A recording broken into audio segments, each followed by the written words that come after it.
On termine par une question plus ou moins sociale, moi, l'arrestation aujourd'hui, de Ndiaga Seck, moi, dans le sulfureux dossier des présumés homosexuels.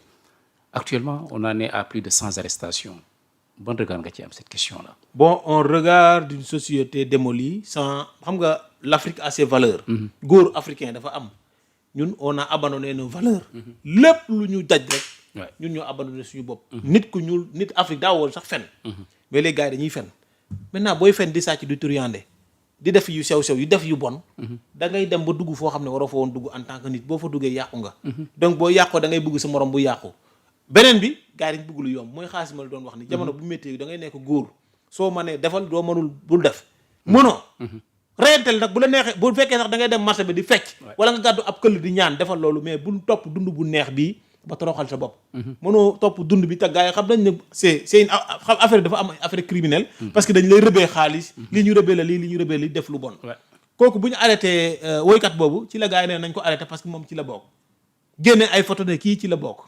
Voilà. Alors li ñu dese ci temps bëriwul très rapidement la candidature de Macky Sall gis nañ ni sax am nga ci initiative boo xamante ne taxawal nga ko justement pour mun ko soutenir def na vraiment li nga xamante ne moom mooy l'audition publique le 22 avril dernier la candidature de Macky Sall lan moo la motiver ci soutien bi. Bon li ma motiver ci candidature Macky Sall c'est d'abord les travaux du professeur Cheikh Anta Diop sur l'histoire africaine les conclusions du professeur Obenga. Yaa ngi dégg. boo xoolee même le mouvement reggae wala le mouvement panafricain li ñu doon xeex mooy nit ku ñuul doon dara ci kaw suuf Afrique booloo doon benn xàccandoo dóorandoo ñu dajale suñuy nit ressources naturelles banque centrale carte d'identité africaine passeport africain jàmm am Afrique ainsi de suite am politique économique boobu boppam dem conseil sécurité am foofu noonu benn droit de veto loolu la donc cette candidature de Macky Sall elle est défendue pour daal di loolu yëpp maanaam loo xam ne la c'est au-dessus de cette candidature. La candidature est défendue par l'Afrique nous sommes des panafricains de droit. ñun dañuy soutenir ce qui est soutenu par l'Afrique. parce que on est panafricain. te panafricanisme bi ñuy incarné moom laa la wax mooy unité mais mooy rendre hommage aux Africains ce qu'ils ont fait dans le monde te pourtant kenn reconnaître ko. les anciens combattants dañ leen rey fii Caaroy. ñi doon wax États-Unis ay esclaves pendant combien de siècles. Kadhafi dañ ko rey Thomas Sankara ainsi de suite Lumumba tous ceux qui avaient des discours même kii Kwame Nkrumah dañ ko rey ñi waxoon des discours d'unité africaine Afrique benn am benn passeport am lii am lii ak lii loolu gars yi dañ ko yàq donc ce qui fait que cette candidature de Macky Sall ça cache derrière l'unité africaine. mais dégg nga la ci président Bassirou Diomaye Faye wax ci soutien bi Sëñ Modou Kara wax na ko te képp kuy dem soxla nga quand même. non je parle avec les grands hommes je parle avec les sur les grandes idées dinaa ñëw ci loolu. mais c'est trop bas. il faut c'est trop bas. non mais c'est mais dama la Sëñ Modou Kara ça c'est la posture du Sénégal. tu vois le président tu vois Sëñ Modou Kara. nee na l'unité africaine lay xalaat Macky Sall doon le premier président pourtant Macky Sall mën na nekk le premier président de l'Afrique unie.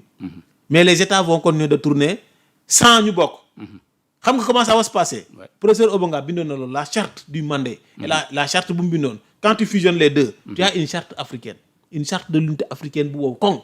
sur cette charte nga def extrait carte d'identité defar passeport africain. boobu sëñ Modou Kara ngay confirmer. voilà boo defee loolu boo defee loolu tu le distribues aux États état bu nekk yokku ci li mu bëgg a def. nga defar une constitution pour l'Afrique. à partir de la charte nga defar une constitution pour l'Afrique Afrique yëpp nangu constitution bi. bu ñu nangoo constitution bi. parce que état Afrique yëpp constitution bi nii am. après am charte bi am carte d'identité am passeport. loolu rek boo ko amee l'Afrique est unie.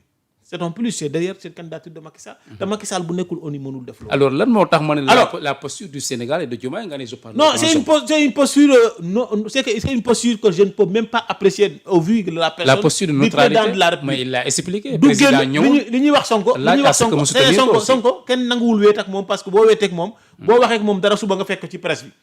président du ay caaxaan génn ne yëguma ay affaire u candidature Macky Sall loolu franchement j'ai pas apprécié cela. non mais moom dafa bëggoon président. non c'est pas ça non c'est pas ça yow yaay président bi ñun waa Sénégal yow la ñu jox dañoo génne Macky Sall jox la nga nekk président.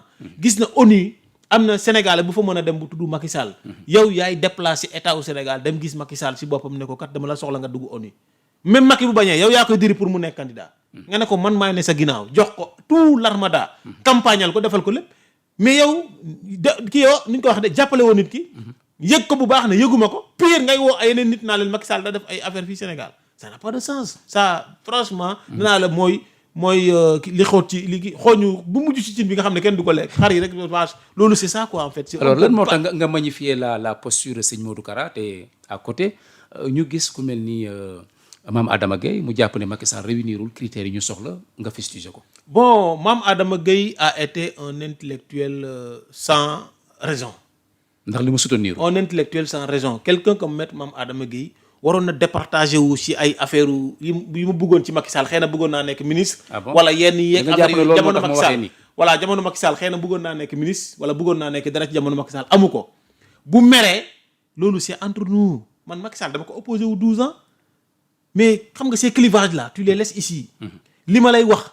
Va vers les conclusions du professeur Obenga va vers Cheikh Anta Diop lu muy wax va vers la charte du Mandé foofu ngay dem loolu ngay yëkkati xool unité africaine li ci Kwame Nkrumah waxoon Kadhafi lu mu ci jéemoon ba ñu rey ko.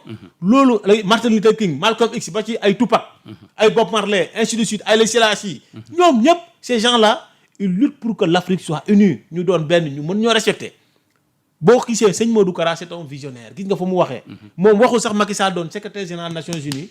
mais dafa ne Macky Sall bëgg naa mu doon te yaakaar na ne doon le premier président des États-Unis d'Afrique te fi mu la wax ni bu fa jaaree il suffit l'Afrique am benn constitution charte bi carte d'identité passeport loolu kese bu ñu ko amee rek Macky Sall mën na proposer nekk le président intérim de l'Afrique. wax président yëpp wax leen ak man. ku ci nekk même constitution bi ñu am moom la Côte d'Ivoire di am Mali am ko ainsi de suite. loolu boo ko defee rek c'est un pas. moom mu nekk le président intérim de l'Afrique des États-Unis d'Afrique en même temps le président de l'ONU bu doxalee ONU 10 ans rek 5 ans wala 10 ans rek bu ko doxalee ONU ak noonu rek Afrique dina am lu bëri loo xam c'était déjà uni. Très bien donc dina yomb pour génération yi ñëw defar. merci beaucoup alors Bogar l'ancien régime qui était là seen parti bi wala boog seen entité bi xaw na jaxasoo on voit récemment Farba Ngom qui sort de prison def caravane am dem fa nga xamante ne moom mooy le Fouta aujourd'hui on nous annonce que ki nga xamante ne moom mooy Pape Malick Ndour cueillir nañ ko pour delloo ko fa nga xamante ne moom mooy kaso alors situation boobu nga xamante ne les anciens responsables ou les responsables de l'ancien parti ou l'ancien régime ñu ngi koy dund. mooy li nguur gi def te waru koon def bu ñu faloo mooy lan dañ ne nañu tëj Farba dañ ko war a tëj dañoo war a tëj kii dañoo war a tëj kii mën na leen hey ñun faluñu pour ñu tëj ay sénégalais dañoo fal pour ñu may sénégalais jàmm nañu liggéey def bilan bi Macky Sall def am na benn jour groupe Aïda Mbodj bi dama jël bilan li Macky Sall def yëpp dugal ko ci groupe bi Samba Ndong laa woo Samba Ndong APR sama gaayan bi nekk APR Samba waaw ma ne Samba envoyé ma bilan Macky Sall xamul lu ma koy doyee bu njëkk ba mu envoyé ma ko ma jël bilan Macky Sall dóor ko ci groupe coalition bi coalition Diomaye waaw bu njëkk bi Aïda Mbodj yoroon ne teg noppi jàpp sama biñ la génne woon gis gars yi di commenter di mer ma ne leen voici le bilan de Macky Sall qu'on doit concurrencer si on doit concurrencer ce bilan waaw bu ñu nee concurrencer bilan bii du ay tëj Farba Ngom ak ay tëj Pape Malick Ndour tëj Massamba Demba ay tëj Tahirou Sarr ay tëj fii ay kii ni ko xam ne Samuel Sarr Khadim Ba ainsi de suite ñaane sax ñu génn du loolu mooy génnee ñooñu lii génnee ñooñu mooy ñun ñu liggéey bàyyi nit ñooñu ci jàmm bu ñu juumee dinañ xam ñun ñu waaw défi yaa leen def gars yi dañ ma ne waroo partage lii ma ne ko encore parce que lii lañ war a concurrencer mais bu da nga doon jël ay risques non si parce que yoon noonu la yoon da ngay dem wala nga bañ a dem man boo ànd ak man dañuy dem wala ñu bañ a dem wala man ma jël sama yoonu bopp xool ni may def sama bopp mais doo ma tardel dama ne bilan Macky Sall mu ngi nii Macky Sall def lii yëpp pont yaak lépp laa def ci mais ni ñu réagir dans le groupe xool gars yëpp yuuxu waaye waroo def lii fii mën nañ ko gisee beneen angle na nga ma ne leen si parce que lii lañ war a concurrencer est-ce que Mimi gis na ko même affaire Barthélémy Dias Mimi gis na ko Aïda Mbodj gis na ko ma ne affaire boobu ñu ngi bëgg a nangu mairie Barthélémy Dias ma ne ko même boo leen nangoo mairie bi du tax ñun ñu def bilan bi bàyyi leen mairie Barthélémy Dias bàyyi leen mairie Jambour bàyyi leen ñii bàyyi leen ay Farba Massamba bu leen tëj kenn mais gars yi ñu tëggu naan woy Farba il faut tëj ko bu ñu ko tëjee man ma fekk ko kaso ma ne ko Farba li la gars yi wax demoon nga seeti ko non man dugg naa kaso septembre def naa un mois bul fàtte voilà journaliste laa nekkoon ci biir dama doon noté rek di wër rek di noté loolu rek laa doon foofu nga taseeg Farba ba pare may ñëw xam nga doo génne dara ma parcourisé yëpp comme école primaire ma parcourisé yëpp ñëw génne bind ko moo tax bi ma génne man ma woon dem ci presse bi damaa génn li ma parcourisé woon rek ma bind ko doogar génni donc kaso jot nga côtoyé Farba naa Farba ma xam ne Farba deful dara côtoyé naa Lat Diop ci foofu laa doon lekkee dama doon xëy ñu jox ma ndékki xëy man dama doon noos kaso kat si ñoom waaw seen néeg ba laa doon naanee café naan ataaya lekk def lu ma neex Lat Diop xam naa dinaa ko seet sax parce que seen lekk yooyu dama cee géej boobu mais lu la Farba wax loo xam ne quand même retenir nga ko foofu jàpp ko donc Farba daf ma ne carrément man damay génn parce que defuma dara gars yi dañuy wax ni lu ñuy wax ni dañuy sonal seen bopp ñaar dërëm duñ ko jëlee ci man ma woo gars yi ne leen Farba ne na gars yi ñaar dërëm doo ko jëlee moo tax na génn 100 milliards tous 125 milliards Farba génn na Pape Malick Ndour aussi li ñuy tëltali nii c'est que dafa am yoo xam ne ci état lu xóot la gars yi dañuy dégg ne tal dak song maintenant song boobu boo songee da ngay dem ba ci biir moom ministre la am na secret yu mu garder du ko wax même boo koy jàpp du ko wax léegi nag day am fu mu toll foo xam ne leen wax ne lii moo amoon mais loolu du génn ci biti du génn sax ci procès boobu dinañ xam ne lii moo am ñu bàyyi ko mu ñibbi Pape Malick dana génn ñibbi man xam naa ne day génn ñibbi waroon naa dem sax seeti ko mais dama xat moo tax mais xam naa day génn ñibbi Farba Ngom pareil léegi Farba génn na nag comme nee Farba dootul mobiliser Farba mobiliser na loo xam ne lépp lu ñu mën a mobiliser Farba mobiliser te le 8 li ñu waaj yi ba moytu Farba amoon na benn journée bu ma waxoon pour les les prisonniers les détenus politiques ak tous les détenus Farba bëggoon na def benn journée nationale pour tous les détenus du Sénégal Farba bëggoon na ko def parce que xam na ne injustice bu métti mu ngi ci biir kaso yi wax na la foofu aussi que ne ci biir kaso yi moom ak Lat Diop ñoo jëndal gars yi ci suuf lañ doon tëdd nii gars yi jëndal leen matelas jëndal leen ay ventilo jëndal leen ay yeneen affaire ainsi de suite néegu Lat Diop comme magal Lat Diop fu mu nekkoon comme magal le ministre Lat Diop laa néegam comme magal foofu la gars yi doon ñëw lekk naan ainsi de suite man damay xëy ñu tox ma café man naan jàpp sama njaam 1-2 mu wóolu ma jox ma kii man maa ngi am rang ministre kat moo tax ma ne ko man dinaa la seeti Lat Diop il faut ma dem seetiwaat ko comme ça ma am rang ministre temps opposition bi daf maa xaw a sonal waaw mu ngi noonu donc Farba génn na ba kay Pape Malick aussi day génn dañuy sonal seen bopp rek dañuy ridiculiser seen bopp te man am na ñoo xam ne Diomaye Khadim Ba dama ko Diomaye génneel Khadim Ba mën na régler problème courant Samuel Sarr libéré leen ko bu leen ko toppee affaire yu caaxaan yooyu Clotula Mahmadan Sarr libéré ces gens là mënoo jël say champion def leen ay mbaam tëj leen ci kaso yi ba pare di recevoir ay tubaab ak ay naar libanais c'est pas logique te loolu pression bu métti lañ tegoon naa teg suñu Sénégalais ba pare naar libanais yi nekk seen waay di leen seeti par tous les moyens nag ñii yóbbu ay oto ñii ay maybas ñii ay valise ñii leneen ñu yóbbu ko et cetera fu ne yaakaar ne gars yi xamuñ gars yi lépp la ñu xam toog